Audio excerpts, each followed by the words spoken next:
কুয়াশাচ্ছন্ন শান্ত গ্রাম, ভোরের আলো, পাখির ডাক, হালকা বাতাস।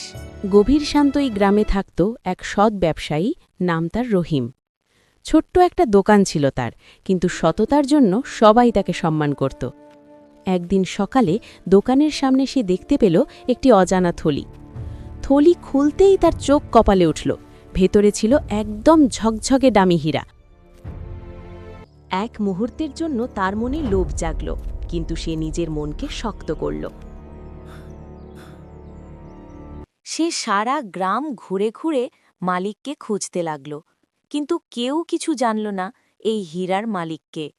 শেষে সে সিদ্ধান্ত নিল এই খবর রাজপ্রাসাদে জানাতে হবে, এবং রাজপ্রাসাদের দিকে হাঁটা শুরু করল। রাজা সিংহাসনে বসে আছেন। রহিম বিষয়টা রাজাকে জানালে রাজা বললেন, এই হীরাটা আমার রাজকোষ থেকে হারিয়েছিল। তুমি চাইলে এটা নিজের কাছে রাখতে পারতে, কিন্তু তুমি তা করনি।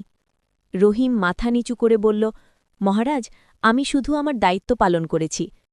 রাজা মুগ্ধ হয়ে গেলেন তার সততায়। তিনি রহিমকে অনেক সোনার মোহর দিয়ে পুরস্কৃত করলেন। রহিম একটা নতুন মুদির দোকান দিলেন আর খুব সৎভাবে দিনযাপন করতে লাগল। তাহলে আমরা কি শিখলাম এই গল্প থেকে? সততা কখনো হারায় না, একদিন না একদিন তার পুরস্কার ঠিকই মেলে।